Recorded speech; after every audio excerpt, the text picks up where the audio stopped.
Hello students, good morning. हम लोगों ने लेसन नंबर 1 को कंप्लीट कर लिया है। तो आज हम स्टार्ट करने जा रहे हैं लेसन नंबर 2 को। और इस लेसन नंबर 2 का नेम है माइक्रो ऑर्गेनिज्म।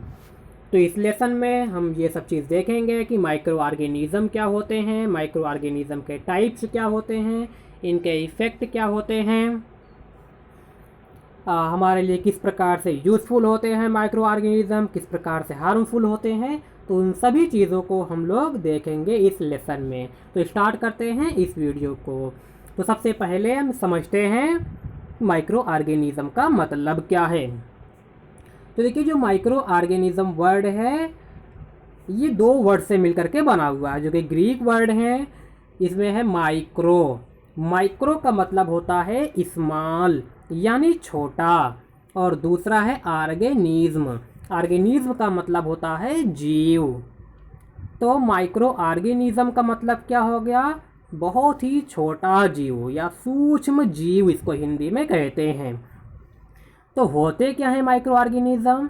तो माइक्रो ऑर्गेनिज्म ऐसे ऑर्गेनिज्म होते हैं जो माइक्रोस्कोपिक होते हैं, यानी इतने छोटे होते हैं कि इनको देखने के लिए हमें माइक्रोस्कोप की हेल्प लेनी पड़ती है। तो ऐसे एनिमल्स को हम बोलते हैं, या ऐसे ऑर्गेनिज्म को हम बोलते हैं माइक्रो ऑर्गेनिज्म।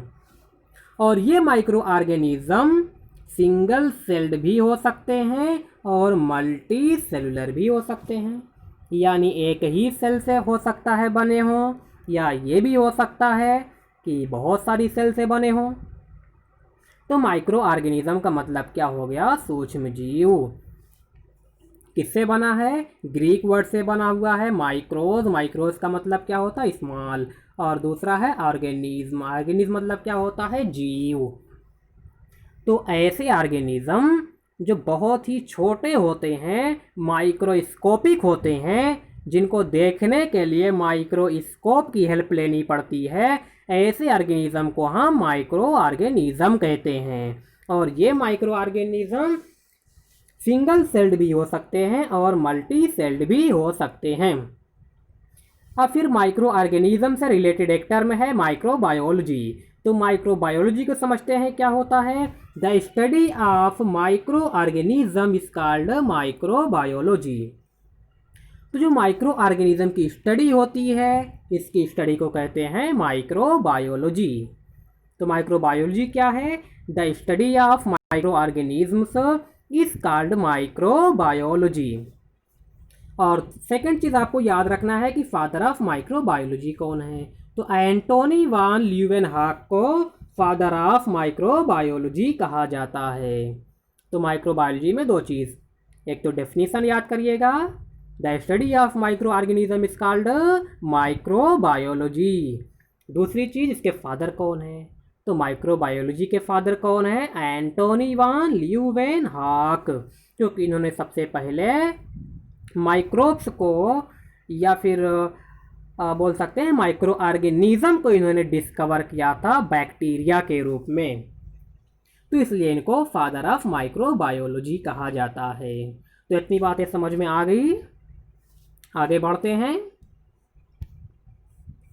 अब हम देखते हैं कि माइक्रो ऑर्गेनिज्म कहाँ पर पाए जाते हैं। Where are micro organism found. तो माइक्रो ऑर्गेनिज्म कहाँ मिलते हैं? तो micro organism are present everywhere, यानी हर जगह पर पाए जाते हैं।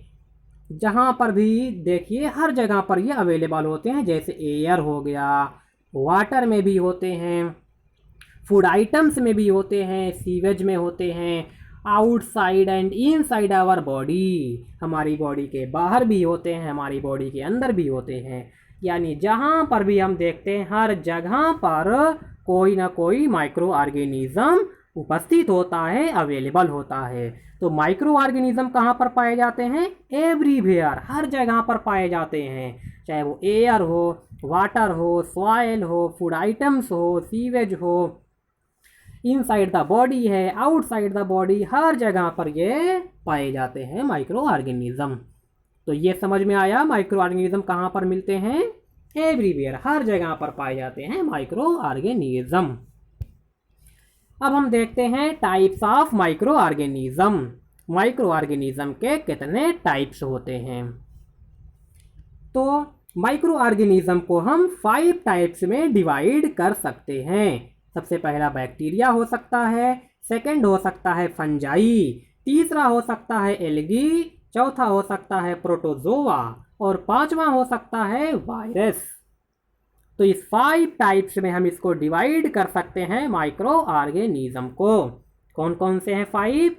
Bacteria, fungi, algae, protozoa and virus. तो ये 5 टाइप्स में हमने इसको डिवाइड कर दिया। अब इसको हम एक एक करके इन सब के बारे में पढ़ने वाले हैं। तो सबसे पहले हम देखते हैं कि बैक्टीरिया क्या है। तो देखिए बैक्टीरिया, या अगर सिंगुलर फॉर्म में देखा जाए तो इसी को बैक्टीरियम कहते हैं, और जब बहुत ढेर सारे बैक्टीरिया यानी प्लूरल फॉर्म में होता है तब इसको बैक्टीरिया कहते हैं। अब देखते हैं कि बैक्टीरिया है क्या। तो bacteria are single celled organism. तो ये सिंगल सेल्ड ऑर्गेनिज्म है, यानी ऐसे ऑर्गेनिज्म होते हैं जिनकी बॉडी एक ही सेल से बनी होती है। इसमें बहुत सारी सेल्स नहीं होती हैं। कितनी सेल होती हैं इसमें? ओनली 1 सेल पाई जाती है, और जो सेल होती है वो भी प्रोकैरियोटिक टाइप की सेल होती है। प्रोकैरियोटिक, यूकैरियोटिक आप लोग आगे पढ़ेंगे जब लेसन नंबर 8 आएगा, तो वहाँ पर आपको पढ़ाया जाएगा कि प्रोकैरियोटिक सेल्स क्या होती हैं, यूकैरियोटिक सेल्स क्या होती हैं। अभी के लिए आप इतना समझ लीजिए कि प्रोकैरियोटिक का मतलब ऐसी सेल जो बहुत कम डेवलप होती है, इसको कहते हैं प्रोकैरियोटिक सेल, और जो ज़्यादा डेवलप होती है इसको कह सकते हैं यूकैरियोटिक सेल।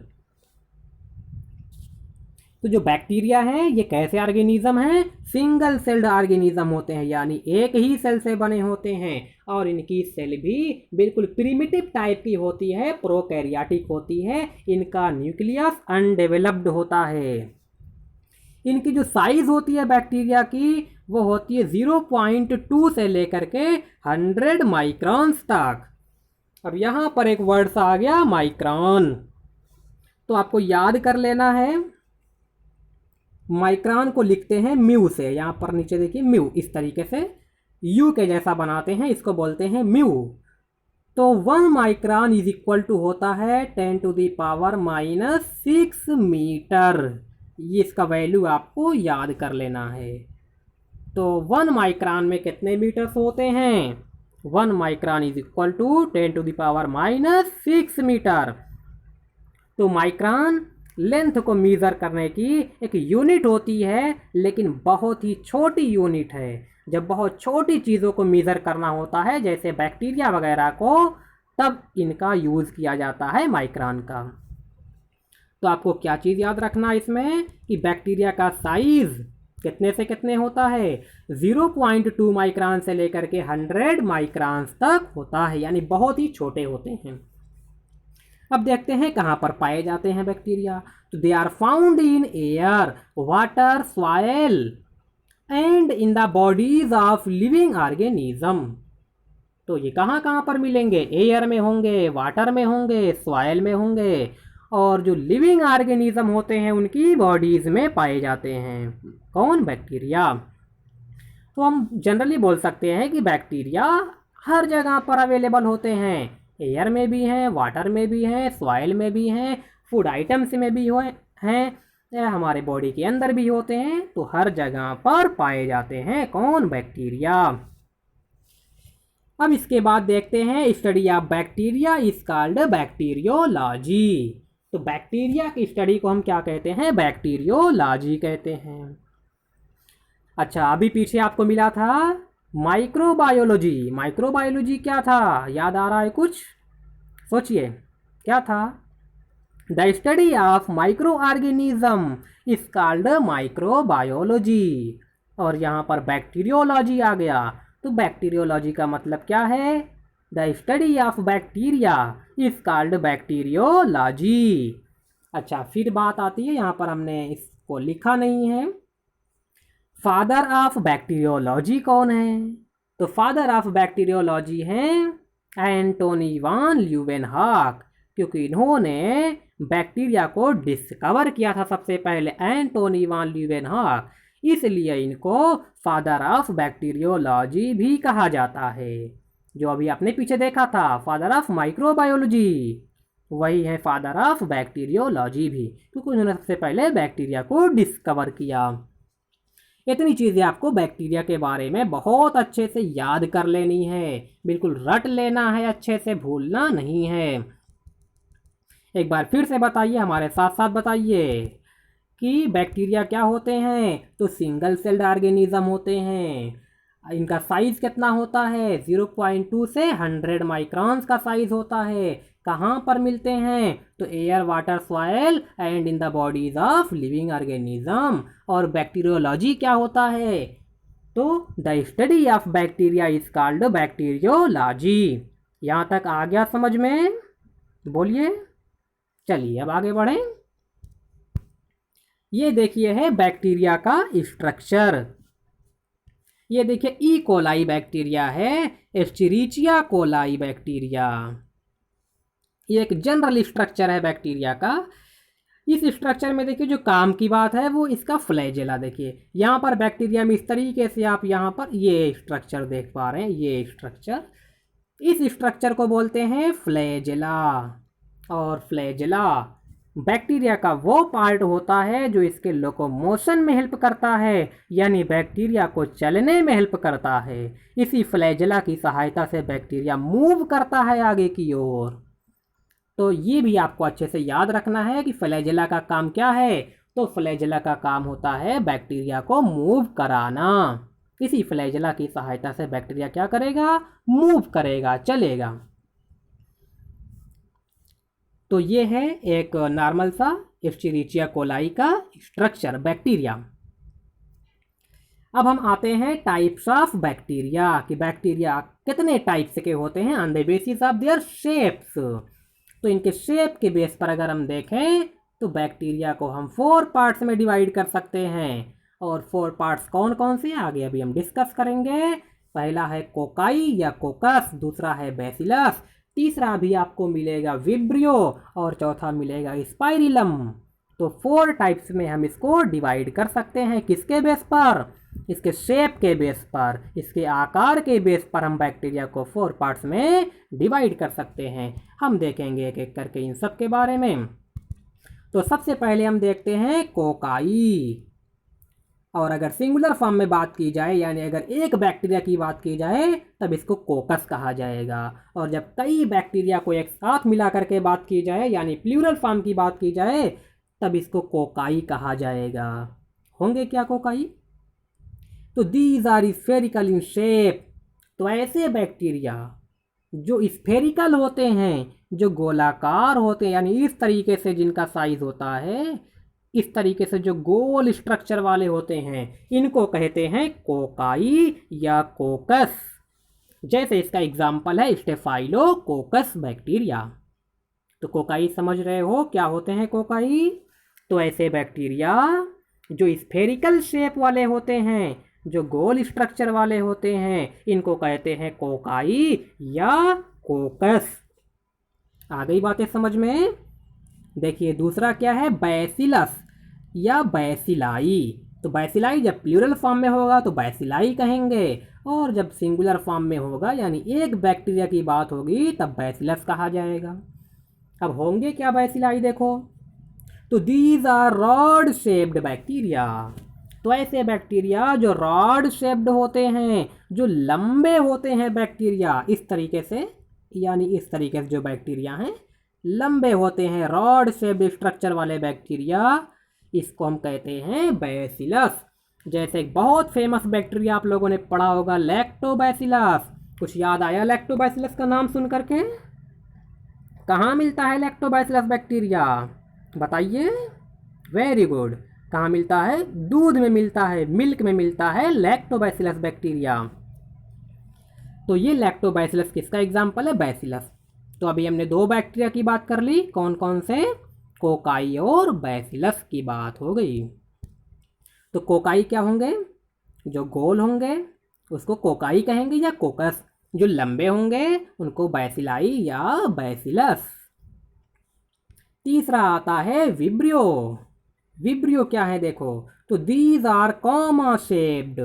तो ऐसे बैक्टीरिया जो कॉमा शेप्ड होते हैं, यानी इस तरीके से होते हैं, जो कॉमा शेप्ड, जैसे आप कॉमा लगाते हो ना, इस तरीके से बैक्टीरिया होते हैं कॉमा शेप्ड, तो इसको बोलते हैं ऐसे, कॉमा शेप्ड होंगे बिल्कुल, तो इसको बोलेंगे विब्रियो। जैसे इसका बेस्ट एग्जाम्पल है विब्रियो कॉलरी।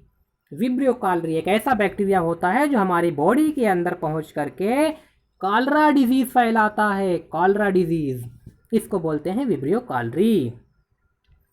तो विब्रियो कैसे होते हैं, कॉमा शेप्ड बैक्टीरिया होते हैं विब्रियो।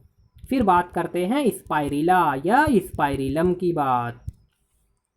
तो देखिए स्पाइरिला क्या है, इसका प्लूरल फॉर्म है और सिंगुलर फॉर्म क्या है, स्पाइरिलम।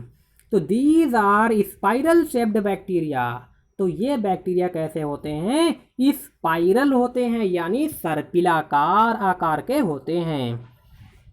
जैसे ट्रेपोनीमा, यहाँ पर देखिए स्पेलिंग मिस्टेक है, इसको आप लोग सही कर लीजिएगा। ट्रेपोनीमा, TREPONEMA रहेगा, इसको सही करिएगा, ट्रेपोनीमा। तो स्पाइरल शेप्ड होते हैं, यानी सर्पिलाकार होते हैं। तो ये 4 टाइप्स के बैक्टीरिया की हम लोगों ने बात कर ली। कौन कौन से, पहला कोकाई था, जो गोल स्ट्रक्चर वाले होंगे इनको हम कोकाई कहेंगे, जो लंबे होंगे उनको बैसिलाई या बैसिलस, जो कामा शेप के होंगे उनको विब्रियो कहेंगे, जो सर्पिलाकार या स्पाइरल शेप होंगे उनको स्पाइरिलाई कहेंगे। अब इनको और समझते हैं डायग्राम के थ्रू। ये देखिए आ गया डायग्राम, यहाँ पर आप देख पा रहे हैं छोटे छोटे इस तरीके से बैक्टीरिया बनाए गए हैं। अच्छा ये कैसे दिखाई पड़ रहे हैं, गोल दिखाई पड़ रहे हैं ना, स्फेरिकल शेप है ना इनका आकार, तो इसको हम क्या बोलेंगे, कोकाई बोलेंगे, कोकस बोलेंगे। अच्छा अभी हमने बात की थी बैसिलाई या बैसिलस की, तो ये देखिए बैसिलस हैं जो इस तरीके से रॉड शेप्ड बैक्टीरिया हैं, तो इनको हम क्या बोलेंगे, बैसिलाई या बैसिलस। ये देखिए है स्पाइरिलम या स्पाइरिला, तो जो सर्पिलाकार होते हैं उसको हम स्पाइरिलम बोलते हैं। इस तरीके से देखिए स्ट्रक्चर होती है स्पाइरिलम की। और ये देखिए है विब्रियो, जो कॉमा शेप्ड बैक्टीरिया होते हैं इनको हम बोलते हैं विब्रियो, जो कॉमा वाले स्ट्रक्चर होते हैं। तो ये 4 टाइप से बिल्कुल अच्छे से रट लेना, अच्छे से याद कर लेना, क्योंकि आपसे हम पूछेंगे। तो कोकाई याद रहेगा, जो गोल होंगे इनको कोकाई बोलेंगे, लंबे बैक्टीरिया को बैसिलाई या बैसिलस, और जो स्पाइरल शेप्ड होंगे उसको बोलेंगे स्पाइरिलम, जो कॉमा शेप होंगे इसको विब्रियो। तो अभी हम इस वीडियो को यहाँ पर स्टॉप करते हैं, नहीं तो ये वीडियो काफ़ी लंबा हो जाएगा। आप लोग इसको बहुत अच्छे से इसकी प्रैक्टिस करिए। अगर आपके पास बुक है तो आप लोग बुक से इसको पढ़िए। जहाँ पर ना समझ में आए वहाँ पर आप पूछिए, वहाँ पर कमेंट करिए व्हाट्सएप पर और पूछिए। आप लोग इसको मेहनत से पढ़िए। Thank you.